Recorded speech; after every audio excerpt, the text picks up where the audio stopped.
Welcome to the Commercial Laundry 101 podcast series. I'm your host, Ray Hayes. We're going to kick off with episode 2 here on our series of podcasts on RFID and commercial laundries.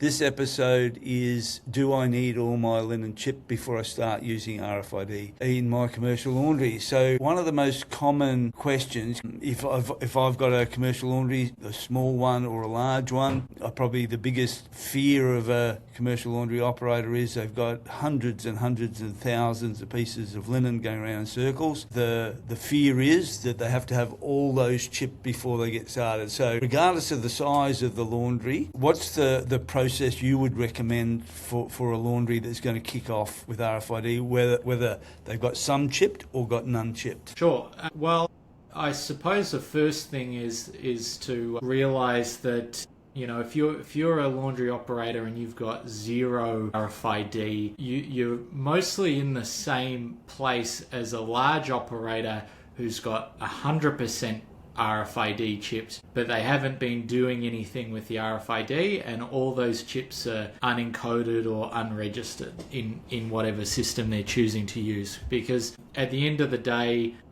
if you've got 100% chipped and no system knows the difference between a king sheet chip and a towel chip, then other than the obviously the expense of getting them chipped, you can't just turn it on across the board and you so can you just expand, Isaac, on that point you made about encoding the chip? What does that mean? Sure. So there are sort of two main words we use to talk about that process, and it's encoding or registering. And they're two different ways of achieving essentially the same goal, which is allowing a computer to know when a particular chip is scanned. So if I've got a chip here, it's going to have like a serial number on it. Let's say, 0001, and this other chip has 0002. Now, I can read those with an RFID reader and get that number off, but if this isn't a bath towel and this isn't a king sheet, then how do I know that one is a bath towel and one's a king sheet, so that when I send them to the customer, I've actually got that breakdown of stock. So the process of registering is essentially taking whatever serial number came on the chip from the factory and putting in a database somewhere that this serial number in this chip is a king sheet and this one is a bath towel. Encoding is actually changing the serial number that's on the chip itself to encode like a product code, essentially. So you have a system, and let's say you have 10 different products labeled 1 to 10. 1 is a bath towel, 2 is a king sheet. Then you actually encode that sort of item level or item code prefix into the serial number at the start. And then even without doing a round trip to a database, you can just have a map or that list of 10 different products, and you can tell immediately what kind of product it is. Okay. So that's encoding the chip, actually encoding the information to the chip itself. Registration is just reading the chip and then saving the data about what it is to a database somewhere. Is there any preference on which is better than the other?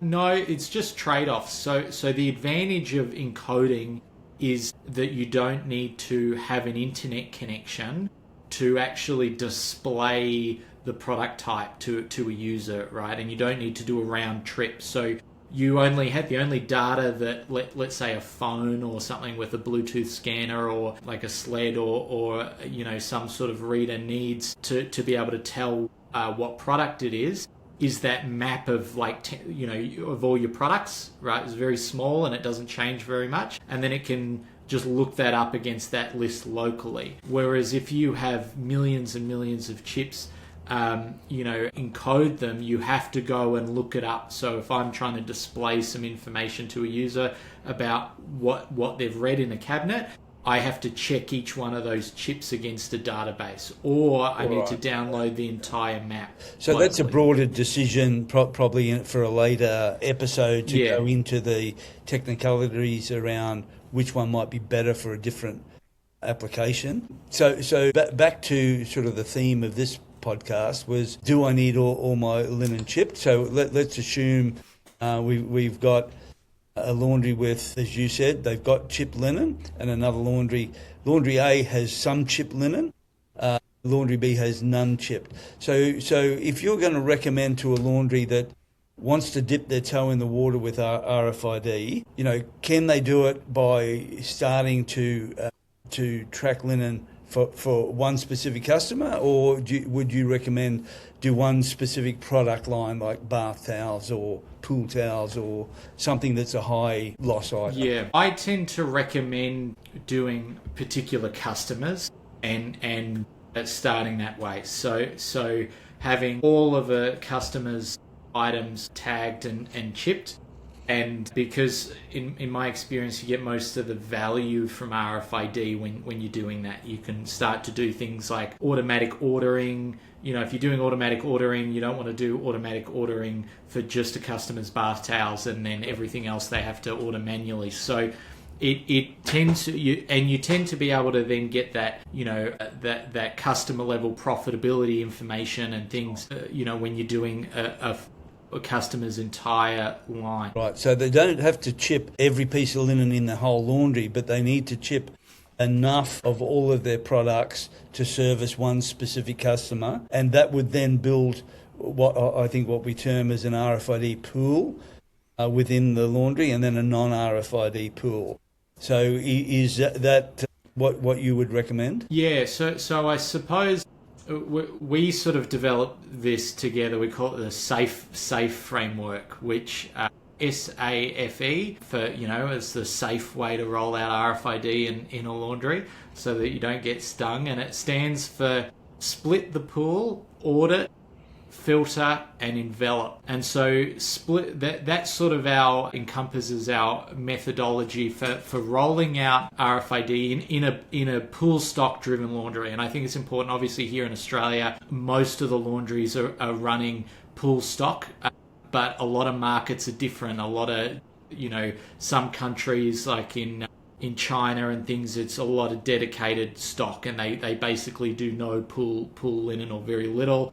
And in Europe, it's a lot of customer-owned goods and things. So when we're talking about rolling it out for a pool, pool-driven laundry, splitting the pool is about saying, okay, if you've got a standard pool, and obviously there's going to be a couple for healthcare or aged care and things like that, but you've got a main pool for your, let's say, your grade 1 so hospitality customers, and it's not RFID, or it's got a lot of RFID chips in it, but it's not registered or not set up in a system. What we recommend is actually splitting that into two, an RFID pool and a non-RFID pool, and from that point on, essentially treating them as completely separate pools, even though the linen itself is identical, other than the fact that it has one has a chip in it and the other doesn't, or one's registered and the other's not. You're essentially treating them separate. You wash them separately. Customers get put on one or the other, not sort of a mix of both. And then all the work is around keeping them separate, because we've introduced a problem, right? We've now got two visually identical pools.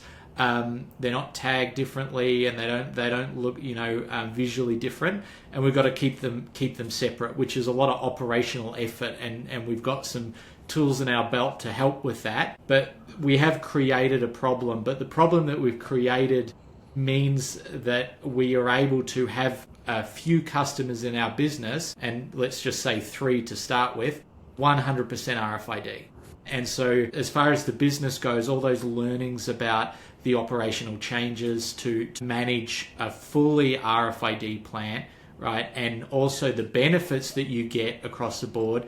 You get to test on this little microcosm of your customer base. And it can also work as a bit of like a test for your ROI, right? Because you can do all those numbers. You only need a little bit of RFID hardware. You only need some chips and things like that. And you can actually then run some financial analysis against those three, and then extrapolate those numbers across the rest. And you've actually then got an ROI calculation based on that laundry's specific actual findings using RFID, not just a white paper that says it's going to be great. So what you're saying there, Isaac, is that by splitting the pool, you then, in the RFID pool, you've got two buckets really. One is the data is accurate because you know it's off to one customer. You can run some analysis around that customer and your ROI, etc. But also the other bucket is it's pressure testing the processes internally within the laundry about keeping that linen separate. And then because it's in a small microcosm within the business, that's where the learnings are. If we want to expand that and scale it up, what does that look like? These are the issues that we have to manage on a daily basis. And this has been probably the biggest challenge for most laundries. Without the experience of how to solve those problems, the chips getting mixed up in rewash and then disappearing into the non-chip pool. That was probably one of the biggest challenges that I faced, was how do we keep this separate. With CBWs, it's very easy to keep that customer when it comes in as soiled linen. We just treated it as an RFID pool customer. We set up different wash codes in the CBW as an RFID pool. So that keeps it, sort of batches it through and keeps it together. But then there was a process around the rewash. If any of that was dirty, what do we do with it? So these are the processes that have to be, I suppose, pressure tested, the staff trained on, and trained on what the outcome is. If they understand what the outcome is, then they understand the importance of having these processes embedded in the business, because until they are, you can't scale. And so it's a great recommendation to build a full RFID system for one or two customers. Get that right first. Then once you've ticked that box, then scale up. Add a third customer, add a fourth, add a fifth. As your RFID pool increases, you can be buying your one of the recommendations that I would make to a laundry is exactly as you've outlined there, Isaac. But then make the decision that all the new linen that you buy for your laundry is chipped, and all the new linen gets injected into the RFID pool. And so then it builds up, and then you'll say, okay, I'll shift another customer into that pool. And the two benefits from that: one, all the linen chipped, all the customers that are moving to the RFID pool are on the newest linen. And then again, that's a positive for them. So they may not know they're on RFID linen, but at least that way they're getting the benefits of the new linen that's going into the pool straight away. So that's a good summary of how to kick it off. Now, in terms of, you've got a laundry with no chips, heat sealing chips are now available for linen products, sheets, pillowcases. And my experience with that's now the technology in the glues they're using is excellent. I've had no instances at all, if you follow the guidance and the criteria around the manufacturer's recommendations with the temperatures for heat sealing it on. So you can retro chip. So the next question that I'm asked a lot, and I'm asking myself this question because I was asked it on last week, was, can I retro chip my linen, or do I have to buy new linen with chips in it? The answer is yes, you can retro chip. As I said, the chip technology is really good now. The glues are really good. Need to follow a process. It does cost a little bit of money to retro chip, and you have to have a plan about what linen you're chipping, because there's no point in chipping a sheet that's going to be worn out and thrown out within a week or a month. So a bit of a thought process needs to go into that. But toweling products, I formed the view that no, you can't retro chip. You can by sewing. You can't heat seal onto a towel. It doesn't work successfully from my experience. You can buy chip pockets to put them in that's got the laundry's name on it, and you sew it in. But the cost of sewing that in is pretty prohibitive, and I don't see much point in it. And one of the recommendations that I make based on my experience running laundries is most towels in a commercial laundry has got a 2-year life. They're either worn out, lost, stolen, or permanently stained. So if you make the decision that, all right, from today, all my new towels that I inject are going to get chipped at the manufacturer, that pool will build up pretty quickly, because towels are probably one of the most turned over products and discarded products in a commercial laundry. So that's the process I would take. I would retro chip some of your good quality linen, but then make the decision that all new linen coming into the plant will be chipped. If you don't want to go to that expense, just get the toweling product chipped at manufacture and retro chip the existing linen that you have. Yeah, I think that's a good point. And I think some form of retro chipping capability, even if it's just a heat seal machine and a bag of chips, or some of those pocket ones for towels and things, is worth keeping on hand anyway somewhere in the plant, just to account for, yes, okay, we have a small line, or we've got a damaged chip and we need to, this towel is still in operation. Yeah, but see, we're starting to build a very clear picture here for a laundry that is thinking of going into our RFID, that doesn't have it at the moment. All of a sudden, we're talking about that they have, a couple of thousand chips. They need a heat seal machine. So there's we go back to episode 1 where we're talking about you've got to have the will to do it. For any laundry to have a successful RFID system and process within their business, they have to understand this before they start. Because if you don't understand it, you'll run into these obstacles, it'll become too hard, and then they'll back away. And success is very close to a lot of people with RFID when they back away, because they didn't focus on the processes and the commitment, yet they were this close to having all the benefits that fall out of the tree with RFID. So it was just a comment around the picture we're starting to build is, what does my laundry look like with RFID system involved? Even though we're separating out, based on your comments, we start small with 1 or 2 customers, but we need different processes for those customers and the limit around that. So that comes into the question is you need a tagging strategy, a chipping strategy for your business. And it's good to step that through with a customer that's thinking about moving it in your the SAFE program you talked about, Isaac, splitting the pool, documenting even just bullet points for this is what it will look like before you even start. Phase implementation process and the common mistakes made during tagging. One of the things that I've come across is 2 or 3 tags on a sheet, where they've retro-chipped it at one end but didn't see it on the other end. Next time it came back, they put 2 on it. And so the processes, again, we come back to, have got to be clear. They're not overwhelming if you understand the problems that you can face before you start. But if you don't understand those and draw from experience that I've experienced, that Isaac's experienced, because we've worked with not only our own laundries, but other laundries as well. The group I worked in had 9 laundries, which predominantly were all transitioned to RFID chipping and processes. Isaac was intimately involved in that, but now we're outside that company and helping others execute RFID successfully.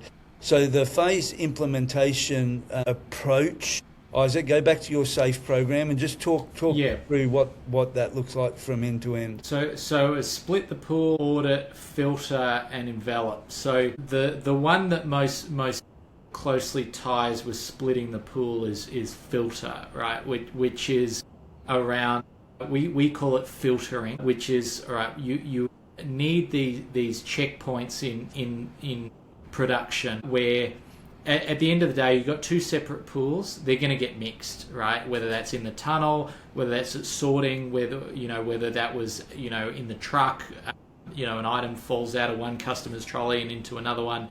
Like, at the end of the day, they will get mixed in production, and it's completely unrealistic to assume that they won't. So filtering is implementing processes on the floor, on the factory floor, that allows for quickly identifying a chipped item and a non-chipped item so that you can put them back in their respective pool. And, to give you a simple idea of what that might look like on the front of a small piece flatwork ironer, feeding pillowcases, you could just have an antenna with an LED light and the LED light turns on every time it sees a tag. So as you're feeding your RFID pool, if the operator sees that the light's not on, they can set it aside, and vice versa. If they're feeding non-RFID and the light goes on, they know that's part of the RFID pool and they can move it over here. So that sort of is just, I suppose, something that needs to be in place at the beginning before implementing that sort of split RFID pool. So otherwise what will happen is that you set aside the linen, and it'll just reduce to zero over time as the non-RFID linen, slowly bleeds back into the main pool, and you've got to keep injecting linen there. So that's where filtering is just about ensuring that we keep that pool at the right size for the amount of customers that you've got on. So once you've got that, you've got your RFID pool separated, then you can obviously you're shipping that off to customers. So you're starting to, every time the linen goes out to the customer, you're putting it in a cabinet, you're scanning that linen, and you're changing its location. You're saying, right now it's at this customer. And you need, obviously, on the soil side, some automatic scanning, so that as it's going up a soil sort deck or coming back through, you're scanning that linen back that it's arrived at the laundry. And most of the value, in RFID just comes from that very simple in-out. It's going to this customer, and now it's back at the laundry. Now it's going to this customer, and it's back at the laundry. And you can sort of start to build on top of that, like scanning rewash and gathering that data and whatnot. But at the start, you just want to focus on getting the data right, so that what the computer is telling you, or your database is telling you, is at the customer based on the RFID information, is as close to what is actually there as possible. And so there's a lot of processes that need to be followed, even for just a couple of customers on that pool, making sure that your dispatch team is scanning everything out correctly, down to things that come to just how the UHF RFID technology works, right? If you take a trolley and it's full of pillowcases, and then you got 5,000 pillowcases in there, right? If you put that in a cabinet, it doesn't matter how long you leave it in there for, it's not going to scan that well. You're not going to get a very good read rate because of how thick that linen becomes in the center of the trolley. Some of those tags won't read, and so you'll get very, very low read rates. So you need to start thinking operationally about how you're actually packing the trolleys before you scan them out, to ensure that you're getting the most accurate read rate, that kind of thing. Then once you've sort of started putting those processes in place, you need a benchmark for, like, how do we know that our data is accurate for these three customers, right? Because we think we're doing the right thing, but how can we be sure without going to the customer every time and doing a stock take and then comparing that against our RFID data, that our internal processes are actually creating a very accurate RFID data representation of reality, and that's where auditing comes in. So the A in SAFE is for audit, and audit at its base level, if you don't have an RFID system or an ERP that has this built in, basically all you're doing is creating a fake or a dummy audit customer, right? And so you say, all right, this is Ray's test hotel, right? And then you add them into the system, so the audit customer is just a normal customer or RFID location in your RFID system. And then you're starting to basically run known audits, right? So you take a trolley of let's say 50 king sheets, and you can count them. All right, we know that we definitely have 50 here, and then you put it in the cabinet, and then you scan it out to the audit customer. And you're able to see that, okay, we know that we had 50, we checked it manually, we scanned it through the RFID cabinet, and we're now showing 50 at the audit customer. So in terms of that audit check for dispatch, we're at 100%, right? So we've got 100% accuracy. And then you go and you sort of put that linen aside for a period of time, and then you throw it back through the wash cycle. You say, okay, this linen, it's now returning to the laundry from our audit customer, and then you just wheel it to the washroom and let them deal with it as per normal. You might need to shake it out first or whatever.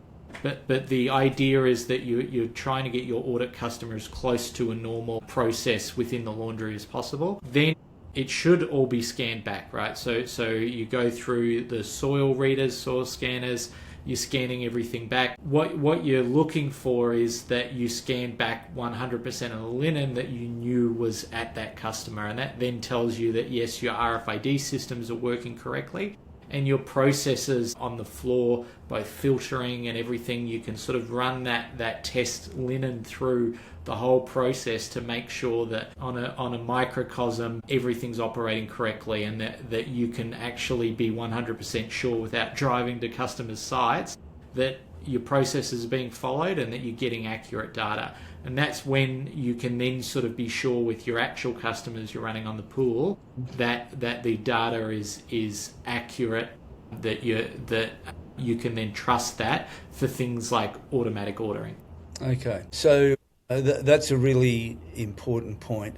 And then one of our episodes we're going to deal with data, the customers in detail. But in summary, Isaac, you've touched on it very accurately there.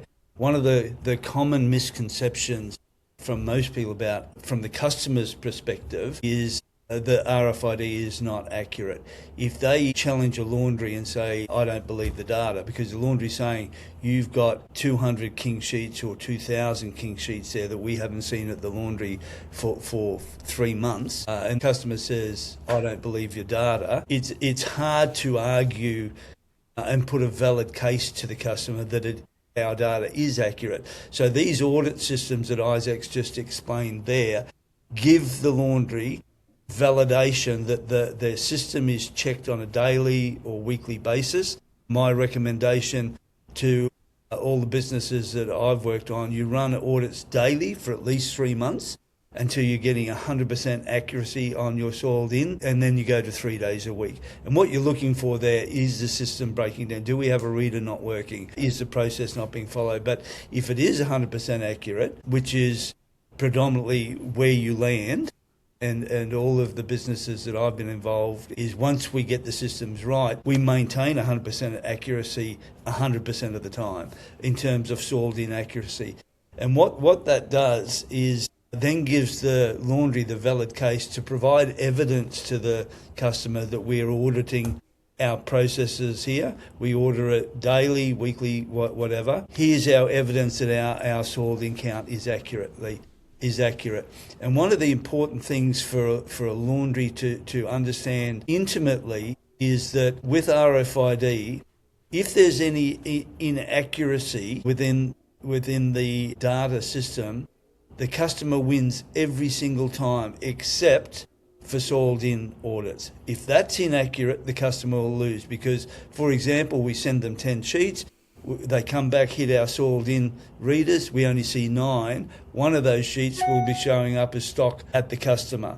So that's why this audit of soiled in is 100%, needs to be 100%, so we've got evidence that it's accurate. Because then if the customer says it's not accurate, well, it mightn't be accurate on when we're shipping it out. If we miss one, it doesn't show up as sitting at your laundry. But if we miss it coming back in the soiled in, that's problematic. And that's why we need the evidence for the laundry to be able to go to a customer. Here's valid information and data that we've tested our system, we audited it daily, it's accurate. So, and the customer can't argue with that point. But it also builds confidence then in the laundry that their system is robust. And once the laundry gets confidence in the data, the business decisions start to be different about customer managed. The pricing around a customer starts to be different because you can trust the data that you're looking at relating to that customer's linen profile that I talked about earlier. And just to touch on your point about sort of building trust with the customer about the accuracy of the data, beyond just the audits, what one really good thing is that the automatic ordering or taking on the stock management for the customers is a really good way to get the customers on board because, number one, it's one less job that they have to do, and there'll be a bit of pain early on, because with a lot of customers, they have, cubbies and hidden spots where linen can hide that they don't check when they're looking for linen, and it can create that tension if